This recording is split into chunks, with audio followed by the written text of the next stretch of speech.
Sí, en primer lugar, un saludo, Olantay. Muchas gracias por esta invitación. Muchas gracias a Viayala Soberana. Muchas gracias a Codeca por poner este espacio, organizar este espacio de formación continental.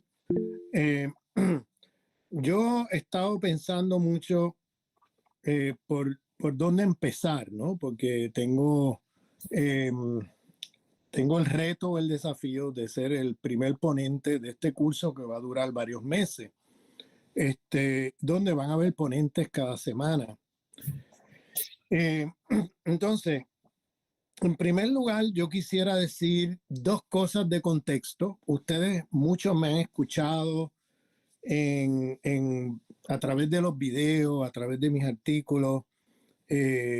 Prefiero no repetir lo menos posible, pero sí tengo que dar un contexto para aquellos que nunca me han escuchado, algunas cositas, ¿no? Aquellos que nunca me han escuchado, los invito a que miren mi canal y miren los videos que yo he desarrollado, pero voy ahora a decir otras cosas que creo que son importantes decirlas, que en otros cursos, en otros seminarios no había dicho con los detalles que lo voy a decir hoy. Pero antes de eso, quiero hacer un contexto, el contexto de el continente en que estamos, nuestro continente, América Latina y el Caribe. Nosotros estamos enfrentando un desafío en los próximos años, ya no en los próximos años, o sea, se va a intensificar. Hay una escalada imperial que empezó ya y se está intensificando cada día y se va a poner peor en los próximos días y en los próximos años, o sea, los próximos meses, los próximos años. ¿De dónde viene esta escalada? Esta escalada viene del imperialismo estadounidense. ¿Por qué? Porque el imperialismo estadounidense es un imperio en decadencia, es un imperio en declive. Eso es una cosa, vamos, que la puedes ver en los ciclos históricos. Los imperios nacen y caen. Entonces, ningún imperio es eterno. Y en los ciclos del sistema mundo en que estamos metidos, que empieza para América Latina, empieza en 1492, han habido varios ciclos de hegemons, donde en un momento dado al principio era Portugal y España, luego tenemos a Holanda, luego Inglaterra y luego los Estados Unidos. Siglo XX es Estados Unidos. Siglo XIX, Inglaterra. Siglo XVII, XVIII, Holanda. Siglo XVI, España y Portugal. Entonces, para ser más preciso, habría que decir la corona castellana cristiana, ¿no? Porque España no existía. Pero es una discusión que no voy a meter. España es un invento del siglo XIX. El imperio que se expande no es España, es la corona castellana cristiana. Entonces, es la que llega a nuestras tierras en alianza con la corona aragonesa en un primer momento, y luego sacan del medio a través de una especie de golpe de Estado a la corona aragonesa, y los castellanos se quedaron con el pastel de la expansión colonial. Pero bueno, no me voy a meter ahí ahora.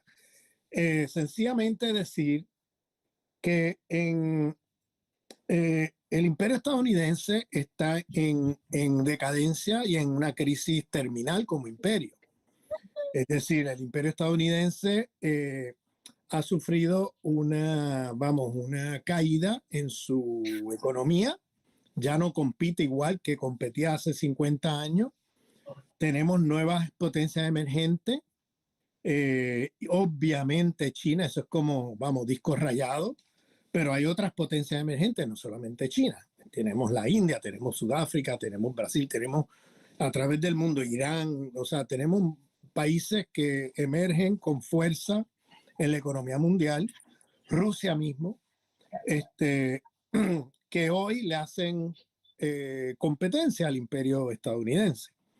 Entonces, el imperialismo estadounidense en los últimos 50 años se ha dedicado a guerras inútiles. Entonces, ha botado su dinero en guerras inútiles para beneficiar a 7 compañías del complejo militar industrial de los Estados Unidos, que son las que se han llevado el grueso de del dinero invertido por el fisco americano, porque eso es dinero que se invierte para todas esas guerras de los contribuyentes americanos, que no se consulta a nadie para esas guerras. Vamos, eso nadie, no se va a un referéndum o a una votación democrática para que la gente decida si va a una guerra o no.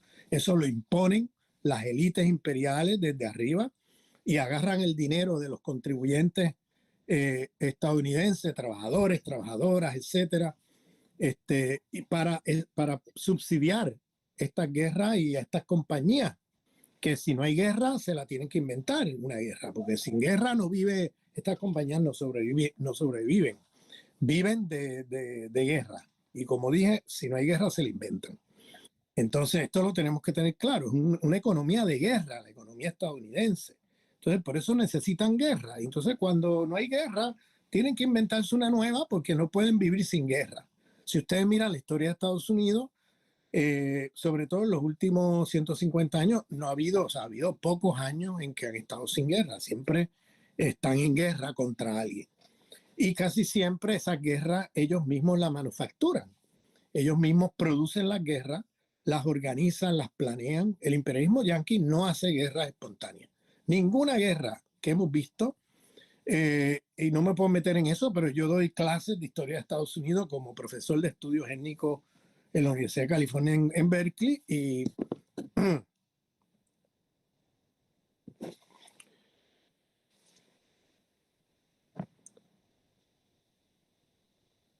vamos a ver, ¿se me está escuchando? Sí, perfecto, Ramón. Sí, muy bien. Muy bien, ok, vale. Es que aquí sí se escucha muy bien. Muy bien, es que aparecieron unas cosas raras aquí y pensé que se había cortado, pero está bien. Entonces, si no hay guerra se la inventan. Y miren, yo que soy enseño historia de Estados Unidos, les puedo decir, y no tengo tiempo tampoco de elaborar eso, que todas las guerras en que Estados Unidos se ha metido las han planeado 3 y 4 años antes. Y que lo que hacen al último minuto es inventarse un autoataque para justificar irse a la guerra que vienen planeando desde hace 5 años. Ninguna guerra surge espontáneamente. Todas las guerras en que se han metido las han planeado con varios años de anticipación. Nosotros en Puerto Rico tenemos una ventaja, siendo una colonia, una ventaja sobre otros países, pues nosotros sabíamos siempre cuando iban a una guerra, porque en el complejo militar naval de Roosevelt Roads, en el este de la isla, donde había un complejo militar, ahí se ensayaban todas las invasiones militares de Estados Unidos durante al menos después de mediados del siglo XX. Nosotros vimos allí todos los ensayos y sabíamos cuándo iban a una guerra 3 años antes, 4 años antes, 5 años antes, porque ensayaban allí la guerra que venía. Luego, en el último minuto, se inventaban un autoataque o se inventaban algo para justificar si era una guerra, porque hemos sido atacados, etcétera, pero la guerra la tenían planeada desde mucho antes. Y lo que estaban buscando era el momento para luego inventarse un pretexto para meterse en la guerra. El pretexto lo necesitan siempre para tener el apoyo de la opinión pública americana, porque como se está usando dinero del fisco, de los impuestos, de los contribuyentes y ciudadanos americanos, pues tienen que de alguna manera justificar por qué están en esa guerra, la que sea, y entonces siempre el cuento es que hemos sido atacados.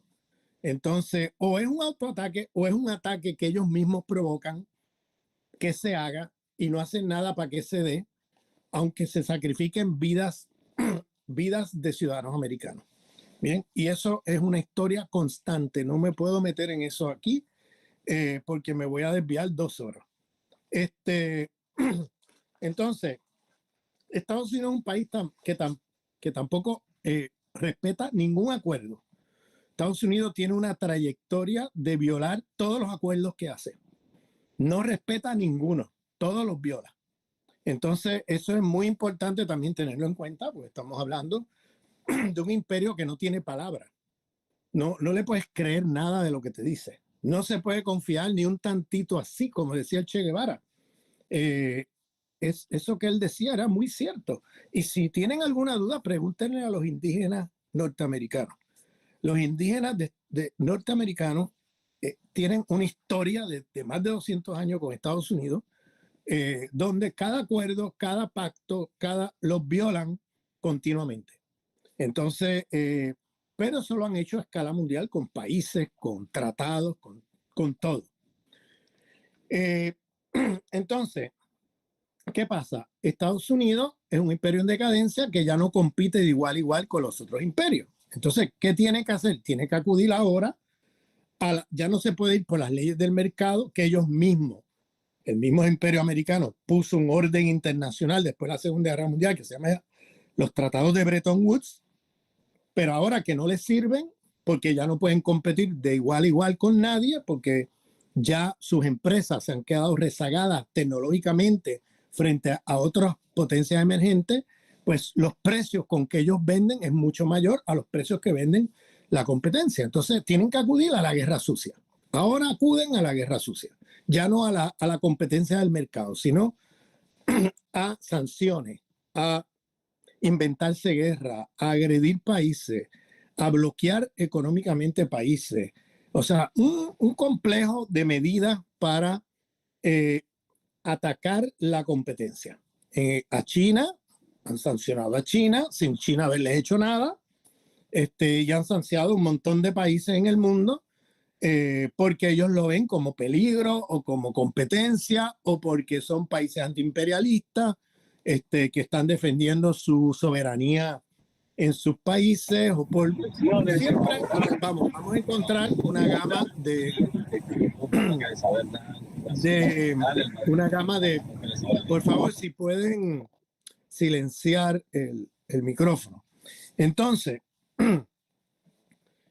si no pueden, como no pueden competir por las buenas, pues lo que hacen es acudir a la guerra sucia. Y una de esas guerras sucias es la de Ucrania.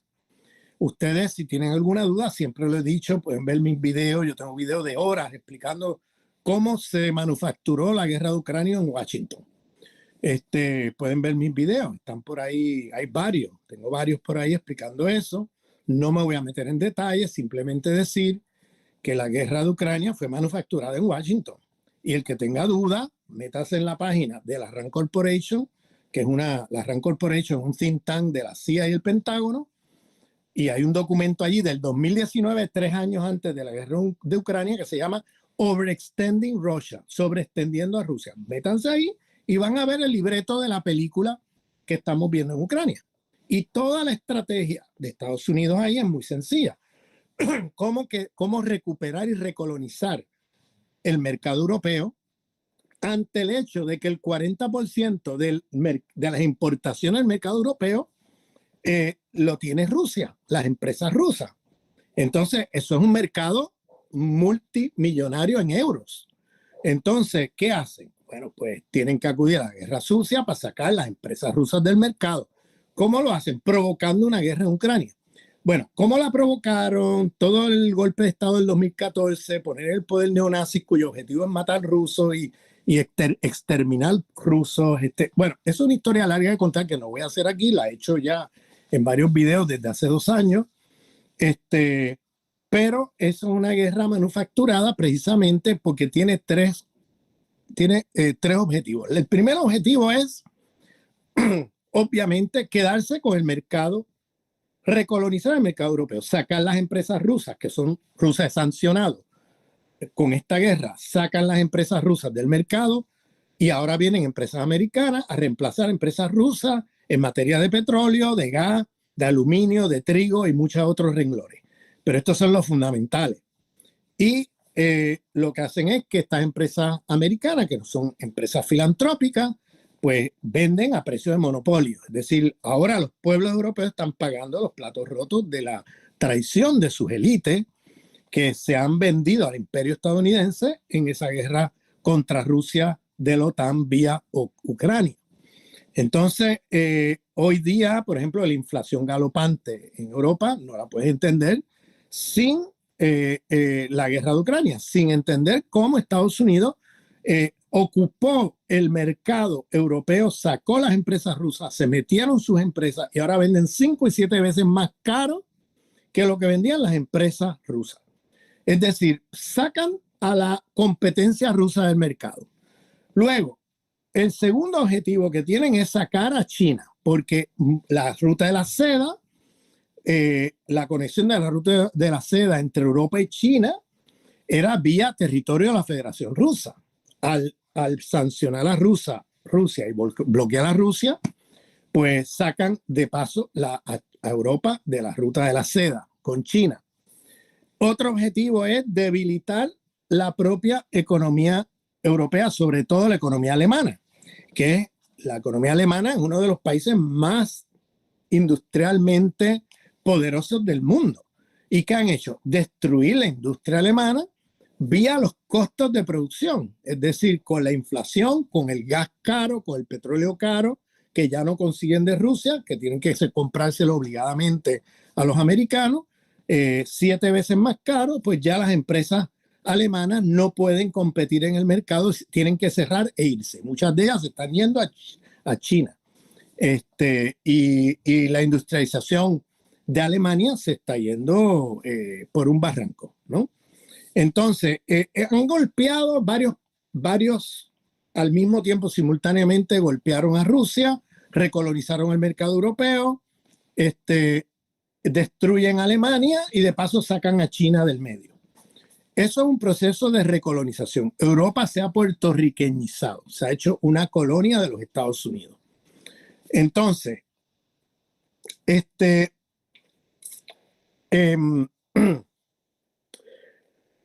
la pregunta que hay que hacerse así rápidamente es ¿para dónde van luego de que recolonizan Europa? No, ellos están presentes militarmente en todas partes del mundo, pero en términos de una escalada, una ofensiva para recuperar el mercado, sacar a China del mercado, etcétera, en África no lo pueden hacer porque han perdido la guerra comercial con China en África. El socio comercial número 1 de África es China. Y además, en África ya hay 4 países recientemente en los últimos 2 años que han sacado a patadas al imperialismo francés. Entonces, estamos hablando de un proceso donde ellos para África van a tener maneras de sabotear, pero no va a ser para ellos en este momento una prioridad. No van al Medio Oriente, han perdido todas las guerras de los últimos 20 años en el Medio Oriente. Entonces, para el Medio Oriente no van. Van a estar ahí presentes, van a estar apoyando a Israel, van a estar de alguna manera militarmente presentes, pero ya en una escalada de poder volver a recuperar los mercados, ese tipo de cosas, están muy débiles para hacer eso. Ya ni les hablo de Asia. Asia está perdido para el imperialismo estadounidense. Lo único que les queda es provocar una guerra como la que hicieron desde Ucrania contra Rusia, pero desde Taiwán contra China, lo que intentan hacer ahora. Pero los mercados asiáticos los han perdido frente al ascenso de la India, al ascenso de Irán y por supuesto de China. Entonces, la pregunta es ¿para dónde van? Bueno, pues esta pregunta yo me la hice hace 2 años. Y la respondí hace 2 años. Ahora que yo creo que es más obvio lo que yo venía diciendo hace 2 años. En el momento que lo dije, pues era menos obvio, pero ahora queda muy obvio la ofensiva, la nueva escalada del imperialismo en América Latina. Es decir, América Latina es el lugar donde el imperialismo estadounidense se juega la vida como imperio. Es decir, lo único que le queda a Estados Unidos es América Latina. Entonces, si pierden América Latina, pierden su estatus imperial. Por eso están en una escalada que lleva ya por lo menos 2 años, por lo menos, una nueva escalada, ¿bien? Porque no es la primera. Es una nueva escalada que tienen de cara a América Latina, de recuperar los mercados perdidos. Fíjense cómo Chile, que es una neocolonia americana desde Pinochet, por lo menos desde Pinochet, sino desde antes, el socio comercial número 1 de Chile no es Estados Unidos, es China. Eso para darles una idea de cuánto terreno han ido perdiendo en el mercado latinoamericano el imperio estadounidense frente a China. Pero lo mismo con otros países. O sea, China es un actor político y económico fuerte hoy día en América Latina. Bueno, ya la administración Carter hace un año, año y medio ya, declaró en un informe del Departamento de Estado de que su prioridad es América Latina. Es decir, ya lo que estoy diciendo ya no es novedad. Esto era novedad cuando yo lo decía hace 2 años. Ahora queda muy claro porque hace unos 6 meses después que yo empecé a decir estas cosas, ya la administración americana misma declara a América Latina como su prioridad. Y entonces se confirma algo que venía diciendo. Y está el golpe de Estado contra Castillo en Perú, justo en el momento en que se van a negociar los acuerdos con las multinacionales y que Castillo en su campaña prometía renegociar todos los contratos con esas multinacionales. Justo en ese momento, qué casualidad, le dan un golpe de Estado a Castillo, el presidente democráticamente electo. Y tenemos intentos de golpe de Estado contra Lula cuando fue electo hace poco. Tenemos una administración de Lula que no es la misma que su primer mandato cuando fue presidente, porque en esta ocasión el país está muy dividido entre los fascistas seguidores de Bolsonaro y los seguidores de Lula. Fíjense que las elecciones las ganó por un margen pero muy mínimo, de 50 puntos algo a 49 puntos algo. Fue muy cerrada el triunfo de Lula. Entonces, luego inmediatamente le intentan dar un golpe de Estado y la administración Lula no tiene hoy la misma relación de fuerza a su favor que tenía en su primer mandato. Tenemos también, aunque el golpe de Estado fue fracasado, sí maniató el margen de maniobra de la administración Lula. Tenemos también en Guatemala, ¿no?, la elección de Arévalo, luego de haber hecho una especie de golpe de Estado blando vía el Consejo Electoral guatemalteco, que descualificó con subterfugios e inventos y maniobras y hasta acusaciones falsas, sacó la candidatura de Telma Cabrera, la compañera indígena de Codeca, que tenía grandes posibilidades en esas elecciones, si no de ganar, al menos de tener un rol importante y consolidarse como fuerza política en el país. Bueno, pues las desclarificaron, y quien recupera el descontento popular que se venía cocinando en Venezuela, sobre todo a través de movimientos políticos y sociales como el de Codeca, es un hombre de los Estados Unidos, el señor Arévalo, que es neoliberal, que cuando va a los foros internacionales va pidiendo apoyo de América Latina a la guerra de la OTAN contra Rusia vía Ucrania, que, o sea, un hombre de derecha que canalizó el descontento popular, y es algo que hace Estados Unidos continuamente, siempre poner un hombre de ellos allí para de alguna manera recuperar el descontento popular, no se vaya a canalizar hacia grupos radicales o grupos antiimperialistas. Entonces siempre ponen a alguien allí que recupere eso. Ahí lo vemos en Chile con este señor Boric, que es un hombre de derecha. Ya podemos decirlo así de claro. Es un hombre de derecha, un hombre que, si miras la trayectoria de Boric, es un hombre que ya venía desde hace rato haciendo pactos con la derecha a espalda del Frente Popular, de su mismo movimiento. Y este señor Boric, cuando llega al poder, lo primero que hace es nombrar un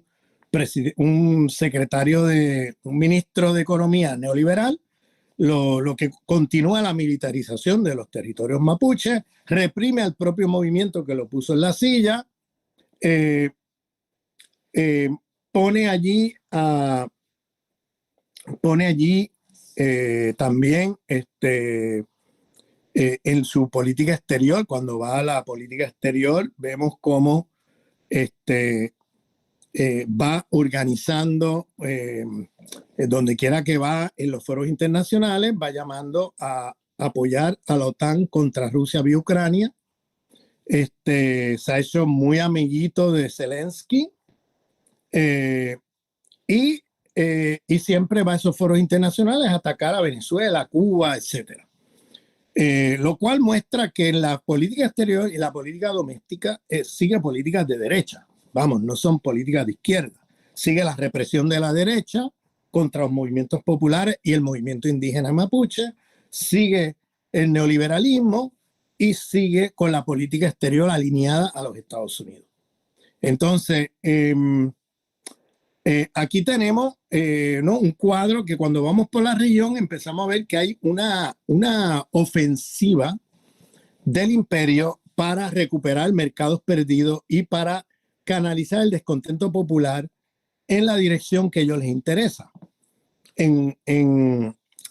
Luego escuchamos a la comandante del Comando Sur, Laura Richardson, que con un descaro impresionante ha dicho ya públicamente que los recursos naturales de América Latina es un asunto de seguridad nacional de los Estados Unidos, es decir, de su soberanía. O sea, un descaro increíble. Y nombra país por país, va nombrando los países, Bolivia el litio, Venezuela el petróleo, y va diciendo los sitios que tienen que recuperar y que tienen que garantizar que estén en manos norteamericanas. Luego vemos la llegada de Milei, ¿no? Que es un hombre del imperio, y fíjense cuál es la política de Milei. La política de Milei es sacar a China de manera abierta y descarada, sacar a Argentina del bloque multipolar de los BRICS. Argentina había entrado allí, los sacó y los ha instrumentalizado como parte de la política imperial, ¿no? O sea, los ha metido, ha realineado a Argentina de manera ahora sólida con los Estados Unidos. Y no solo eso, está abriendo bases militares. Aquí se da una contrarrevolución muy parecida a la que hizo Lenín Moreno, Lasso y Noboa en Ecuador. La traición de Lenín Moreno. ¿Qué hizo Lenín Moreno? Volver a meter a Ecuador en el Fondo Monetario Internacional, llenar de bases militares Ecuador. ¿Y qué hizo Lasso? Lasso dio el paso siguiente, que es meter los carteles mafiosos allí y la política de paramilitares de Uribe. Recordemos que Lasso llega al poder cuando un candidato con rostro indígena, un hombre de la CIA, Yacu, dividió el voto de la izquierda. Y divide el voto de la izquierda y logra que Lasso gane las elecciones, el banquero blanco criollo, cuyo lema era y cuyo héroe es Álvaro Uribe Vélez. O sea, en su campaña no nos debe sorprender lo que pasó luego en Ecuador, que se convirtió en uno de los lugares más violentos, más brutales que hay en América Latina. O sea, han uribizado Ecuador. Han hecho el modelo de Álvaro Uribe Vélez de paramilitarismo y de narcotráfico que tenemos en Colombia desde hace años, lo han pasado a Ecuador.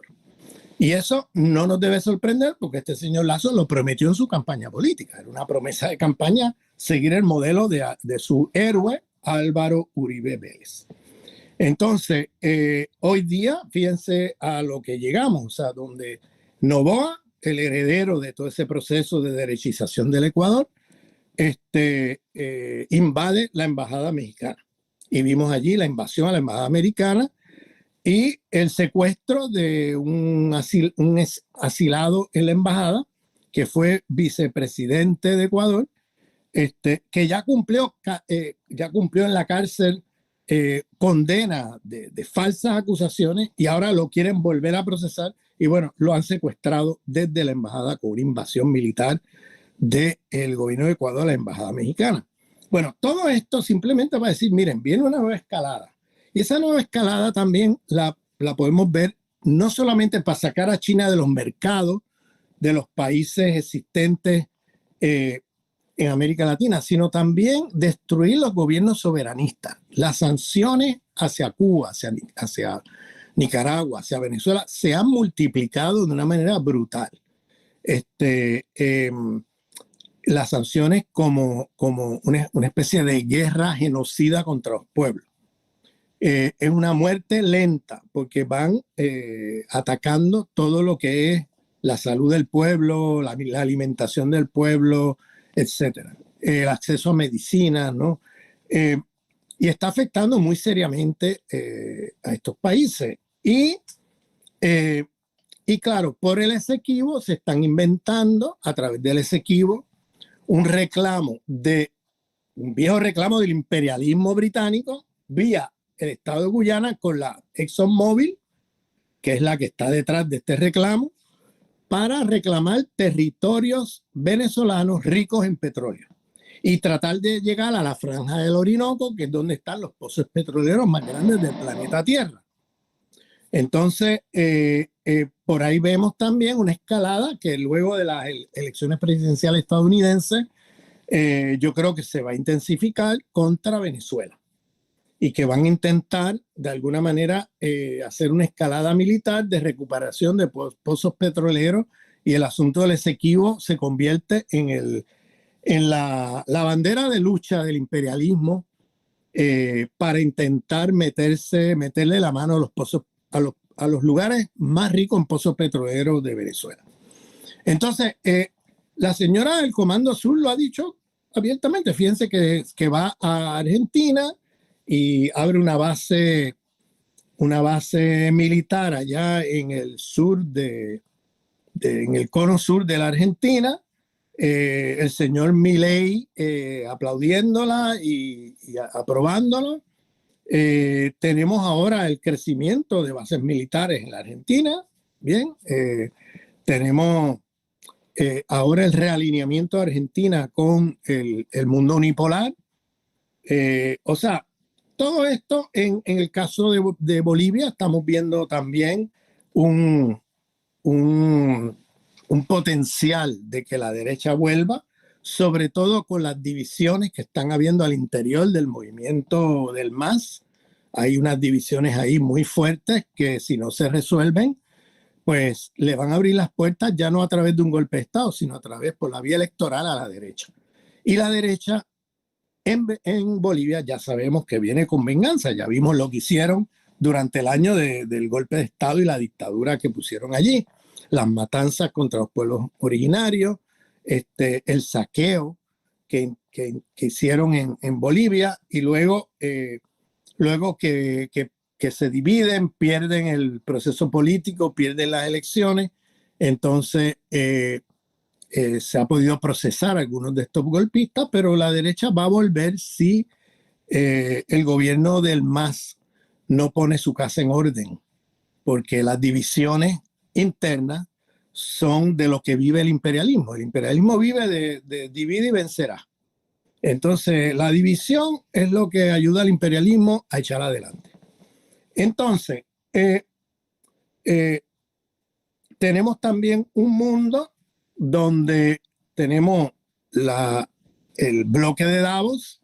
Las élites occidentales se dividen entre el bloque de Davos y el bloque de la derecha fascista de toda la vida. El bloque de Davos son fascistas también, fascistas disfrazados, neofascistas, nuevo fascismo, y el bloque tenemos el bloque de los nacionalistas fascistas tradicionales como Marine Le Pen, Donald Trump, el de Holanda que se llama se me escapa el nombre, la Meloni en Italia, etcétera. Bueno, tenemos un bloque de dos élites en Occidente que se disputan el futuro del bloque unipolar.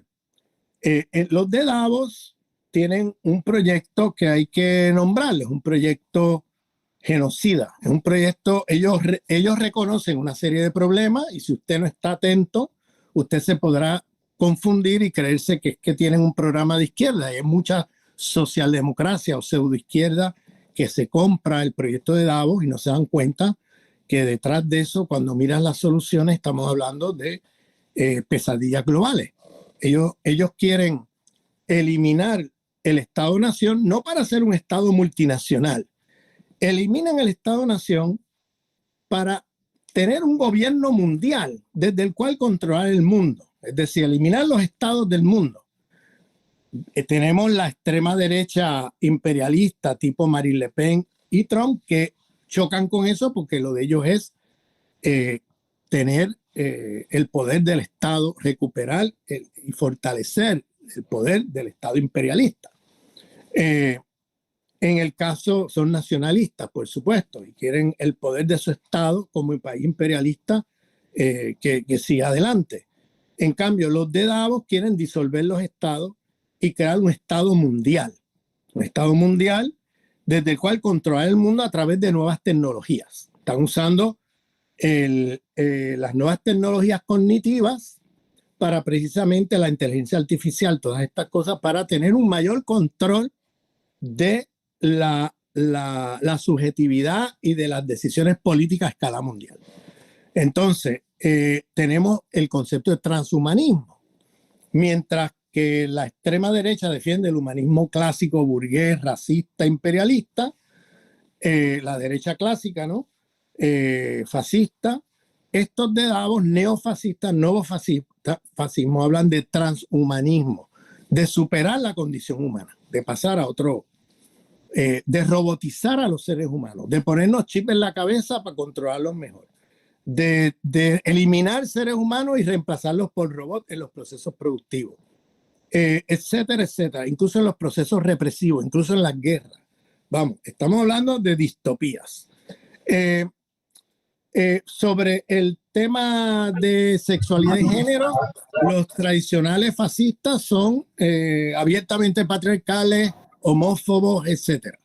Los de Davos defienden los derechos de LGTB y defienden los derechos de las mujeres, pero de una manera perversa, no por las mismas razones que gente de izquierda defendería esos derechos, sino porque ellos creen, y aquí viene el tema candente, ellos reconocen la crisis ecológica, pero cuando mira su solución es que hay que eliminar de 8.000 millones de seres humanos, hay que eliminar 6.000 millones de seres humanos y dejar solamente 2.000 millones.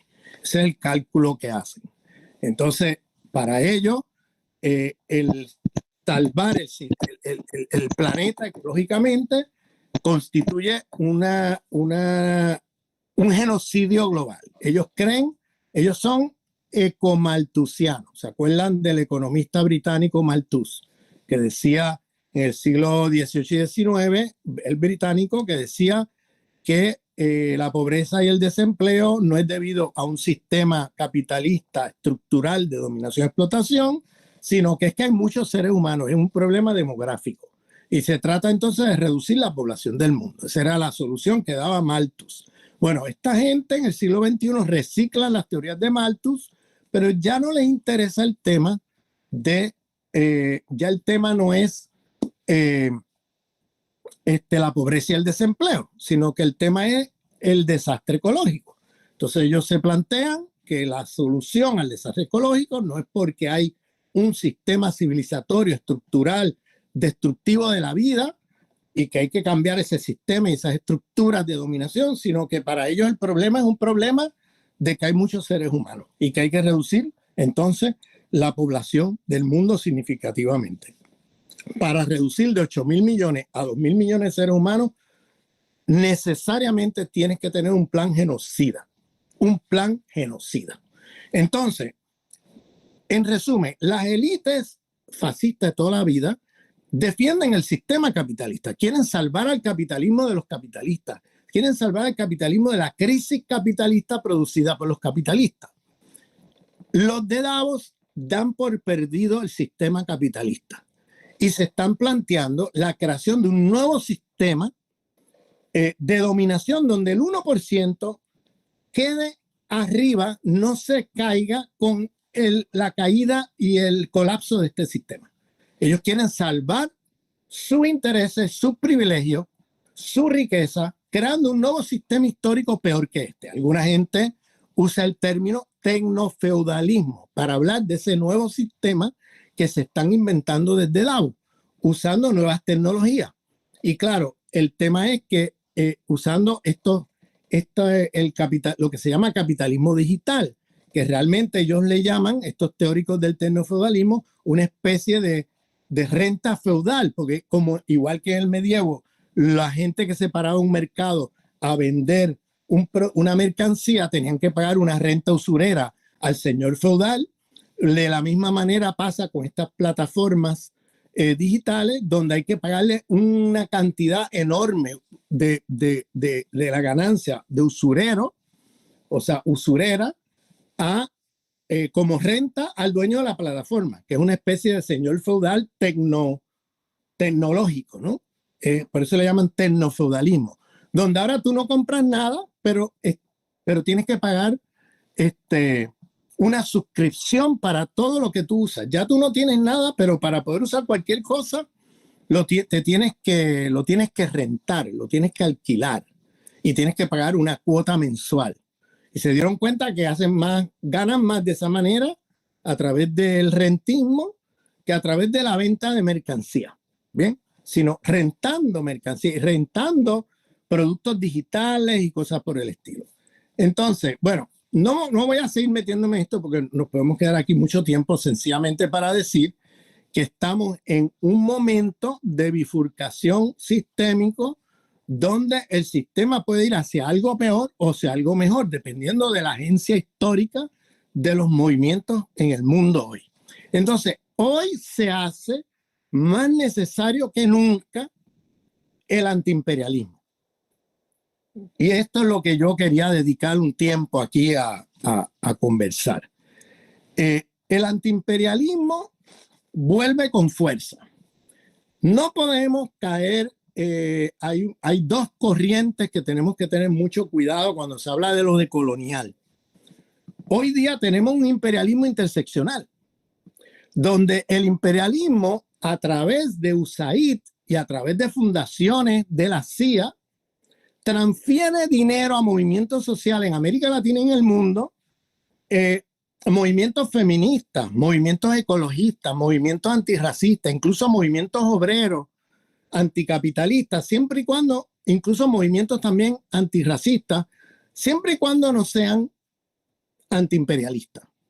Entonces, reconocimiento de la multiplicidad de opresiones siempre y cuando esas opresiones no se unan, siempre y cuando sigan fragmentadas, siempre y cuando se reduzcan a políticas identitaristas y no sean un frente unido antiimperialista contra antisistémico. Por tanto, ahí hay un imperialismo interseccional que crea mucha confusión porque pasa dinero a movimientos sociales y en momentos clave aparecen allí con políticas proimperiales. Fíjense cómo durante el golpe de Estado de Evo Morales aparecieron por allí ecologistas financiados por el imperio diciendo que Evo Morales había quemado las Amazonas en medio del golpe de Estado y diciendo que esto no es un golpe de Estado, esto es una rebelión popular contra un mal gobierno porque Evo Morales había quemado las Amazonas. Todos sabemos que el fuego de las Amazonas fue producto de las políticas de Bolsonaro, pero se lo adjudicaron a Evo Morales. Bien, y luego tenemos un grupo feminista diciendo que Evo Morales es machista y por tanto justificando el golpe de Estado, o sea, blanqueándolo, porque decían que esto es una rebelión popular, que se lo merecía porque era un mal gobierno, que esto y que lo otro, y entonces aparecen allí blanqueando las políticas imperiales en medio de un golpe de Estado que vimos que lo primero que hicieron fue masacrar a los pueblos originarios de Bolivia. Lo primero que hicieron fue llegar con la Biblia y con las pistolas al Palacio Presidencial. Vimos bueno, aquí mencionan Rita Segato, un ejemplo de eso, lamentablemente. Rita Segato fue una que en medio de ese golpe de Estado se dedicó no a atacar el golpe, sino a atacar a Evo Morales. Entonces estos son los que yo he llamado toda la vida los decoloniales coloniales. O sea, tenemos por un lado el imperialismo interseccional, pero también tenemos del otro lado gente que se llama decolonial, pero que no son antiimperialistas, son proimperialistas, porque siempre están del lado del imperio en todos los conflictos que vemos en América Latina. Y son los mismos que luego hacen documentos y recogen firmas repitiendo las tesis del imperio sobre Venezuela o sobre, o en el medio del golpe de Estado de Evo Morales, aparecen allí atacando a Evo Morales, diciendo que es una rebelión popular y no un golpe de Estado y cosas por el estilo. Y están los nombres.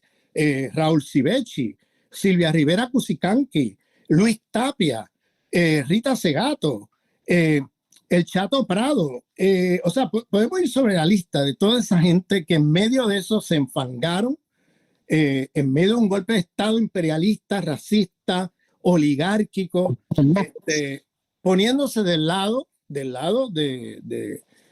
imperio en medio de un golpe. Entonces tenemos por un lado el imperialismo interseccional y del otro lado tenemos los decoloniales coloniales que no ven al imperialismo, que no ven al imperialismo en ninguna parte, que ven al imperialismo como una cosa externa, como una cosa lejana, que no ven al imperialismo como algo constitutivo de la economía política, del sabotaje que viven nuestros pueblos diariamente. Es decir, ven al imperialismo como una cosa exterior. Y por tanto, metodológicamente, si el imperialismo es una cosa externa, entonces lo que ocurre dentro de nuestros países, pues es culpa de un mal gobierno. Entonces no nos damos cuenta que lo que está pasando en Venezuela o lo que ha pasado en Bolivia, pues tiene la mano y el sello y las huellas del imperialismo metidas allí, porque no es que el imperialismo está afuera, es que está adentro y está operando desde adentro. ¿Por qué? Porque la economía política de nuestros países sigue siendo una economía política neocolonial. Todavía no hemos superado eso en gran parte de nuestro país y tenemos una oligarquía dentro de nuestros países que trabaja para el imperio, que están asociados con el imperio y que están continuamente saboteando todo intento de soberanía en nuestro continente. Entonces, por tanto, necesitamos un antiimperialismo que tome en cuenta la multiplicidad de opresiones. Bien, no vamos a negar la multiplicidad de opresiones. Necesitamos un nuevo proyecto de colonial antiimperialista. En mi libro, que no sé, que lo pueden consultar, que se llama De la sociología descolonizadora al nuevo antiimperialismo decolonial, yo intento poner al día la teoría decolonial luego de el imperialismo interseccional y luego de los decoloniales coloniales, porque ya no podemos seguir hablando de lo decolonial como hablábamos hace 15 años, después de ver el imperialismo interseccional y después de ver los decoloniales coloniales.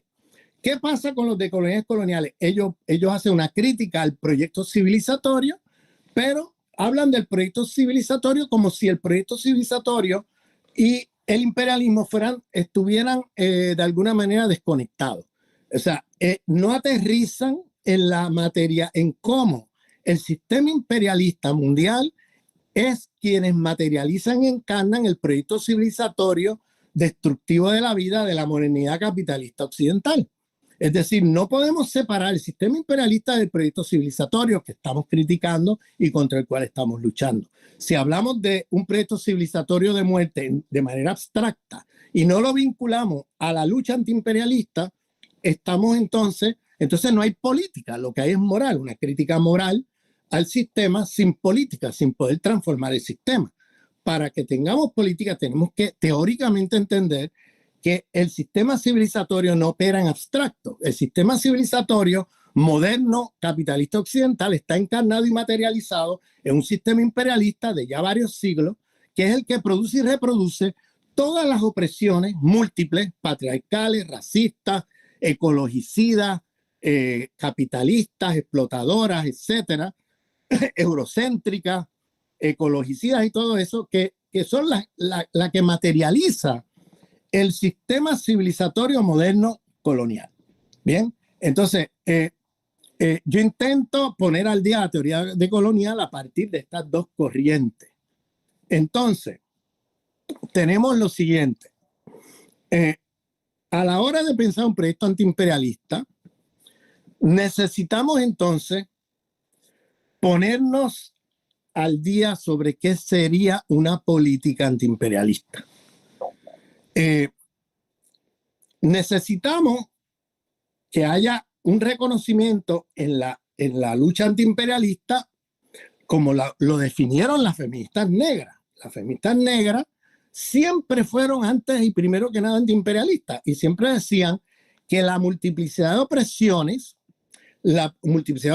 tenía que articularse como coaliciones de oprimidos frente a un enemigo principal, en este caso la oligarquía criolla con el sistema imperialista mundial. Es decir, que el proyecto de la político de la multiplicidad de las opresiones tiene que materializarse necesariamente en un proyecto que sea antiimperialista, porque es el sistema imperialista mundial el que produce y reproduce dominación racial, dominación patriarcal, dominación colonial, dominación capitalista, dominación eurocéntrica en las estructuras de conocimiento, etcétera. Es el sistema imperialista mundial el que encarna eso, el que lleva adelante el proyecto civilizatorio de la modernidad capitalista occidental.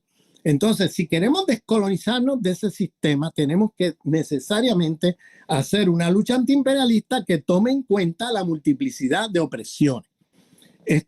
Entonces, pero ya para poder identificar sujetos oprimidos dentro de ese sistema imperialista, para hacer coaliciones de lucha y de alianzas políticas frente al sistema imperialista y sus oligarquías locales y regionales.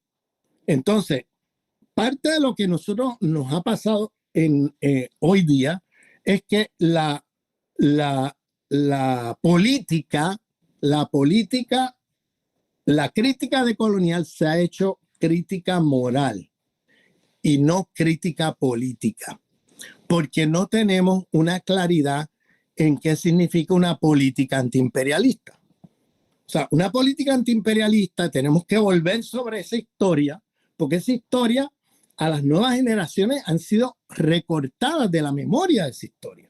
Hay nuevas generaciones que no conocen bien lo que fue las luchas antiimperialistas y de liberación nacional de Vietnam, de China, de Cuba, de Nicaragua, de diferentes países en el mundo. No conocen eso. Es una historia que está como desconectada de la memoria de las nuevas generaciones. Y hay una cosa que es característico de todas las revoluciones antiimperialistas en el mundo, sin excepción, es que las revoluciones antiimperialistas siempre fueron pluriclasistas. O sea, la revolución antiimperialista siempre fue una alianza de múltiples clases sociales oprimidas por el imperialismo, de múltiples sujetos oprimidos, mujeres, campesinos, pueblos originarios, clases trabajadoras, e incluso pequeña burguesía y hasta burguesía nacionales. En esos países había sectores de la burguesía, aunque minoritarios, pero tomaban partido con el bloque antiimperialista contra el imperialismo. Entonces, y contra las oligarquías nacionales que estaban en alianza como intermediarios del sistema imperialista mundial, que se llevaban una parte de las migajas de la explotación imperialista en los países. Nosotros como países del sur tenemos que tener una claridad de qué significa una lucha antiimperialista. Bien, y una lucha antiimperialista es siempre una lucha de alianzas políticas amplias.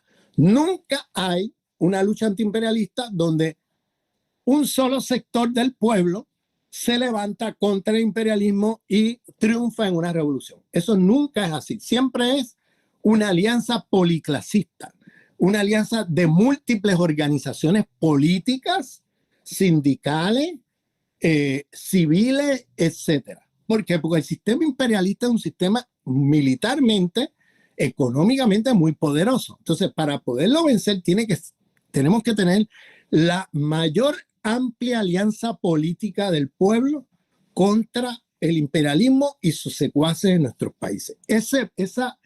Esa polarización antiimperialista se tiene que producir no con políticas sectoriales proletarias, sino con políticas antiimperialistas que tomen en cuenta, como dicen las feministas negras, todos los oprimidos por ese sistema.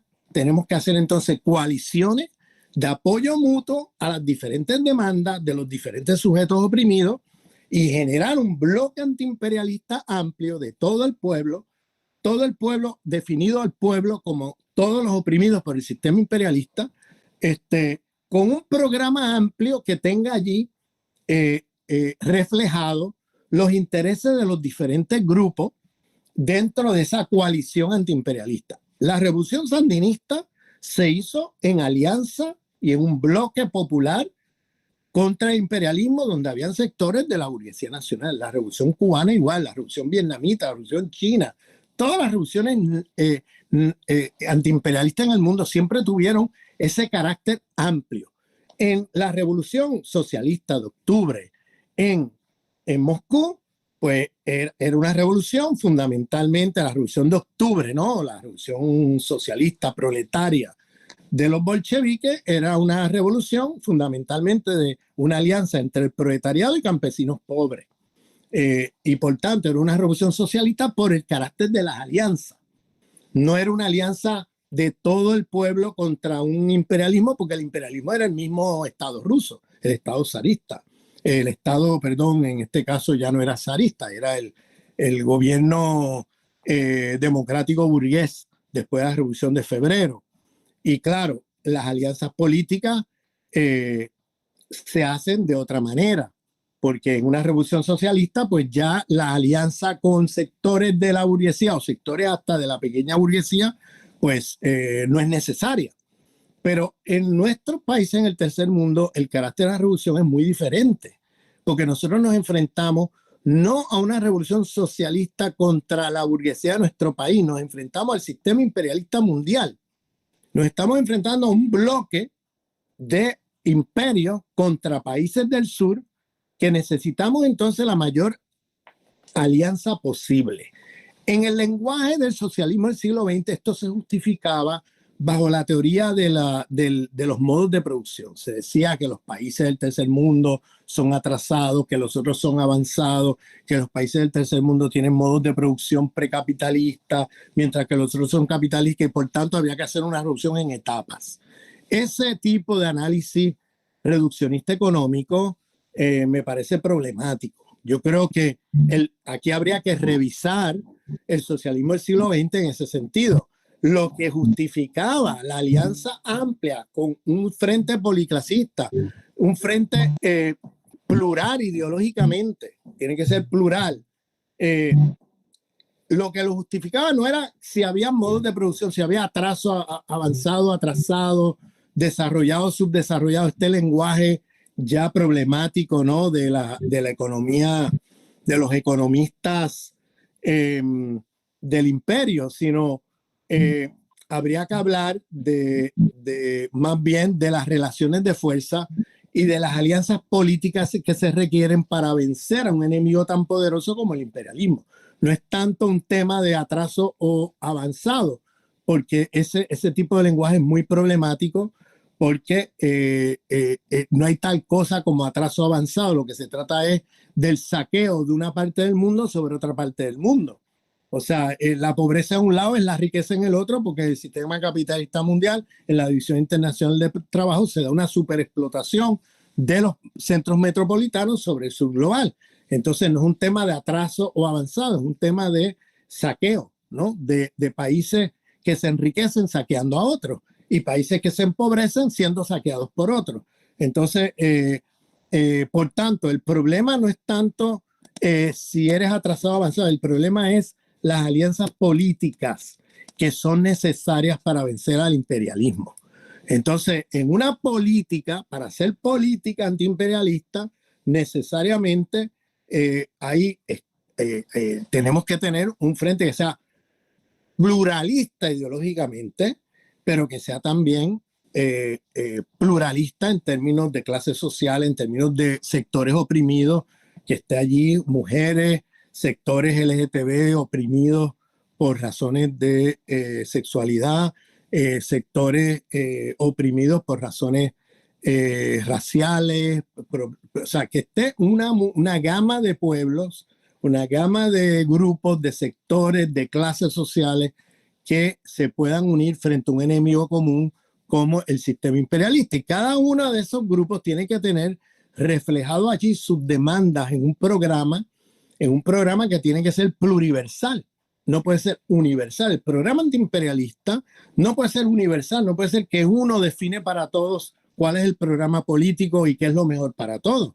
Tiene que ser que todos los grupos oprimidos en una coalición amplia pongan allí sus demandas en un programa común que antiimperialista, ¿no? Que esté reflejado allí las demandas de cada sector. Entonces, el nuevo antiimperialismo tiene que ser feminista, tiene que ser, tiene que apoyar los grupos oprimidos por razones de sexualidades alternativas, tiene que ser antirracista, tiene que ser anti-eurocéntrico, crítico del eurocentrismo, tiene que tener pluralidad ideológica y religiosa y espiritual. No puede ser el viejo antiimperialismo del siglo XX que enfatizaba única y exclusivamente en el tema de clases sociales, en el tema de económico, y perdía de vista todas las múltiples opresiones que produce este sistema.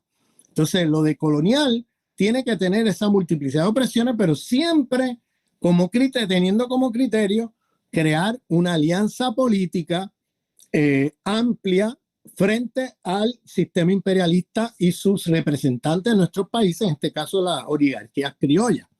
Entonces, digo esto porque muchas veces nosotros se nos ha olvidado la experiencia histórica de los países, de los movimientos de liberación nacional del siglo XX. Tenemos que mirar con un ojo crítico lo que ellos hicieron, pero al mismo tiempo tenemos que también aprender de las lecciones positivas que nos dejaron. Con un ojo crítico, porque nosotros hoy nos planteamos la multiplicidad de opresiones que no se planteaban esos movimientos en el siglo XX. Y con un ojo también de aprendizaje, porque ellos sí nos dejaron lecciones positivas, que es la necesidad de una alianza amplia de todos los oprimidos frente al imperialismo y la oligarquía. Entonces, ese tipo de política yo creo que en las nuevas generaciones está olvidada, y entonces pasamos a hablar de una revolución socialista, de una revolución anticapitalista ya hoy, esta noche, en un contexto donde nosotros estamos luchando contra un sistema imperialista que hace que entra en contradicción con un montón de grupos que no necesariamente van a acompañar el proyecto anticapitalista de muchos de nosotros, pero que sí pueden ser parte de un bloque antiimperialista amplio del país, la sociedad plurinacional contra el imperialismo. Entonces, yo les señalo esto porque ahí están las lecciones. Cuando leemos un autor como Mao, nosotros tenemos que volver a leer un autor como Mao, que ha sido bastante distorsionado y bastante caricaturizado, porque, por supuesto, los maoístas no es lo mismo que Mao. Los marxistas del siglo XX, eurocéntricos, no es lo mismo que Marx, como bien nos enseña Dussel. Marx es una cosa, los marxistas es otra. Los marxistas siguieron un paradigma de infraestructura, superestructura, etcétera, una serie de paradigmas eurocéntricos del marxismo del siglo XX que no tienen nada que ver con la obra de Marx, como bien nos ha demostrado Dussel. Lo mismo pasa con Mao. La obra de Mao no tiene nada que ver con los maoístas. Cuando miramos los maoístas del siglo XX y los maoístas en América Latina, pues son, grupos que parecen sectas de la cristiandad. Es realmente lo que parecen. Y hay que aprender de las lecciones también de los movimientos de liberación nacional que pasaron en el siglo XX, y tenemos que aprender de cuáles fueron las estrategias que llevaron a cabo desde el sur contra un sistema imperialista. O sea, eso también tenemos que aprender de eso. y no podemos obviar esas experiencias, esas lecciones. Yo siento que en las nuevas generaciones y hoy día estamos luchando contra un sistema imperialista que nos está saboteando continuamente, pero nuestras estrategias de liberación no pasan por una lucha claramente antiimperialista, sino que pasan por luchas defensivas que tenemos siempre defendiéndonos de un ataque por aquí, otro ataque por allá, pero no pasamos a la ofensiva porque no tenemos claridad sobre el proyecto político y el carácter de la revolución que nosotros enfrentamos desde el sur global. Esa parte está bastante confusa y mucho más en los círculos decoloniales. Los círculos decoloniales, sobre todo más academicistas o más enfocando en el tema civilizatorio sin aterrizar en el sistema imperialista, y hablando de lo civilizatorio como una cosa abstracta, pues no tienen política, lo que tienen es crítica moral. Yo me puedo dedicar a hacer crítica moral contra el sistema, pero no voy a cambiar nunca el sistema si no hago política, si no me embarro las manos con la política. Entonces tenemos que embarrarnos las manos con la política. Tenemos que hacer alianzas políticas, incluso hasta con grupos que tienen contradicciones con el imperialismo y que a lo mejor no son gente con las cuales nosotros quisiéramos ser parte de su organización ni nada, pero pueden formar parte de un frente antiimperialista y de un programa antiimperialista que mueva adelante la lucha contra el imperio y la oligarquía. Lo que no podemos ser es sectarios. No nos podemos dar el lujo del sectarismo, de no hacer alianzas políticas, creernos que nosotros solos vamos a poder liberarnos del imperialismo sin alianza política con nadie. Eso realmente es un problema serio. Un problema serio. El tema de la interseccionalidad, que veo por ahí algunas notas lanzándose por ahí, hay un problema y es que la interseccionalidad como categoría ha sido secuestrada. Yo tengo videos por ahí sobre eso. Ha sido secuestrada por el imperialismo estadounidense con el imperialismo interseccional, donde se ha transformado todo en políticas identitaristas de diversos grupos oprimidos que no se hablan entre sí, que no se ven como aliados, que no se unen contra un enemigo principal, y entonces se transforma en una lucha fratricida, destructiva, divisionista. Por eso el imperialismo se apropió esto de la interseccionalidad, quitándole el rostro antiimperialista y dejando allí el reconocimiento a múltiples opresiones para, de manera perversa, el mismo sistema que produce todas esas opresiones y patologías es el mismo que ahora subsidia su propia oposición, subsidia a los grupos mismos que se van a oponer a esas opresiones porque necesitan una pseudoizquierda domesticada, necesitan producir ellos mismos lo que va a ser la oposición a esas opresiones para poderlas controlar mejor y para poder usarlas en momentos estratégicos, como expliqué ya en el golpe de Estado contra Evo Morales, para precisamente dividir a los grupos en momentos neurálgicos de lucha antiimperialista, en momentos de golpe de Estado y cosas así.